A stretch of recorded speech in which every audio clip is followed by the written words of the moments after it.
they can fight against each other. Amen.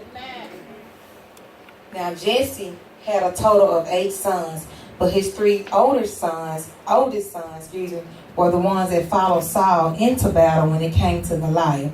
Also meaning that they were also a part, amen, of the terrified group. Amen. His youngest son name was David, and the difference between David and these 3 brothers was David goes back and forth, amen, from Saul, because he also had to shepherd his father's sheep. Amen. And we know that David was the one that God was raising up to be a mighty warrior. Amen. Amen. So every morning and evening for 40 days, Goliath came forth and took his stand. But on one particular morning, Jesse decided to send David to the camp where his brothers were. Amen. Jesse sent fools by David and tells him to bring back confirmation about his brother's welfare or about their being, amen, when they were preparing to go into battle. But when David arrives, amen, and as things transpire, he eventually sees Goliath, amen, and the story goes from there. Amen. So verse 26 reads, David spoke to the man who were standing with him. What will be done for the man who kills that Philistine and removes this disgrace from Israel? Just who is this uncircumcised Philistine that he should defy the armies of the living God? The people told him about the offer, concluding that this is what will be done for the man that kills him. So what David is saying, what David and what the people are saying is that in verse 25, it tells us that the king, amen, made like an agreement for whoever killed the Philistine could have the king's daughter. Amen. Whoever killed the Philistine would be rich, and whoever killed them, the Philistine, that person that killed them, their father, amen, wouldn't have to pay any more taxes in Israel. Amen. Amen. Now, we're going to look at 2 ways of the meaning of uncircumcised. Amen. And uncircumcised in the natural meaning means the removal of foreskin. And we know that like when baby boys are born that they have to get, amen, circumcised, amen, to remove any skin or anything that's down there. Amen. Now uncircumcised spiritual meaning tells us that in the book of Genesis, God made a covenant with Abraham and told him to circumcise himself. He told him to circumcise his household. Amen. And he told him to circumcise his slaves. And for those who were not circumcised were to be cut off from the people, cut off from their family, which means that they were disconnected from the covenant. Amen. And this was a law back then because being circumcised showed who was and who wasn't, amen, a part of Abraham's descendants through the covenant that God made with him. So anybody that wasn't circumcised, glory to God, was labeled as an outsider. Amen. An outsider who wasn't covered by God, neither were they a part of the chosen people. Amen. And anytime God led Israel into battle, amen, as long as they followed every order, he always brought them out victorious because he was their covering. Amen. Amen. The word covenant means an agreement or contract. And God told them, just as he tells us, that if we promise, amen, to follow every guideline and order placed before us, then he'll promise to cover us. Amen. Yes. But anybody outside of the agreed covenant, amen, you will not be covered by God. Amen. So David now labels Goliath as being uncircumcised because not only was he a Philistine and not represent Israel, the chosen people, but he's also not a part of the agreed covenant through Abraham. Amen. And the main reason why Goliath loses this battle to David is because he's not covered, amen, by God, and he's outside of the covenant. Amen. So the topic that God gave me is, due to my enemy being an outsider, I'm undefeated because my covenant covered me. So we're just going to talk about giants. And what are giants in our lives? Amen. And what are things that cause us to fall and fail? Amen.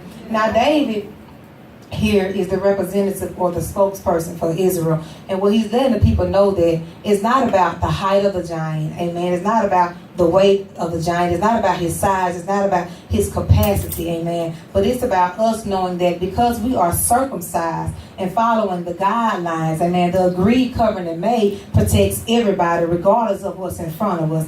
Amen. The covenant that made protects us, amen, regardless of what we're going through. The covenant, amen, made protects us, amen, regardless of the battle. So we can't focus, amen, on the garments, amen, talking about the giant. We can't focus on the helmet, amen. We can't focus on the protection or the shield bearer that the giant have placed in front of him. But what we must focus on, amen, is since we're covered by God, glory be to God, this automatically ranks us as being victorious. Amen. So we're victorious, amen, automatically because of the covering. We're victorious, amen, automatically because of the agreed contract that God had in place, amen. We're victorious automatically, amen, because of the guidelines that God had placed before us. And as long as we follow them, amen, we're going to come out victorious. Amen. We're victorious automatically because of the protection of God. Amen. We're victorious automatically because God tells us to put on a full armor of God that we may protect ourselves from the enemy. Amen. So we're victorious. Amen. No matter what is placed before us. Amen. When we go into battle, we don't have to go into a zone to where we pull back, and God deals with everybody about this, I'm sure. When we go into battle, we don't have to go into a zone where we begin to get shamed. Amen. When we go into battle, we don't have to go into a zone, amen, where we get into a place where we get oppressed and depressed. Amen. When we go into a zone, and when we go into battle, amen, we don't have to go into a zone where we feel intimidated because of the enemy's deploys. Amen. When we go into a zone, amen, we don't have to, when we go into battle, we don't have to go into a zone where we feel like we are under pressure. Amen. When we go into a battle, amen, we don't have to go into a zone that makes us question the battle. Amen. But we must stand on, glory be to God, knowing that we are covered by God. Amen. We must take advantage of this, amen, presented opportunity. Amen. And being that the enemy is already labeled as an outsider, there's nothing that he can do with us. Amen. He don't even have enough rank to be in our camp. Come on now. Amen. He don't even have enough authority to be in our camp. That's right. Amen. So we must know who we are. Amen. But as David was giving the people hope, amen, and he telling them that no matter, amen, the size, amen, we're automatically undefeated. Amen. No matter who it is, amen, in life general, we're automatically undefeated. Amen. No matter how Goliath tries to terrify us, amen, we're automatically undefeated. Amen. No matter what the enemy throws our way, amen, we're automatically undefeated. Amen. No matter how bad it may look, amen, we're automatically undefeated. Amen. No matter, amen, how dark the situation may be, we're automatically undefeated. Amen. No matter how depressed, amen, come on, we may be, we're automatically undefeated. No matter, amen, what the situation, amen, how big it is, we're automatically undefeated.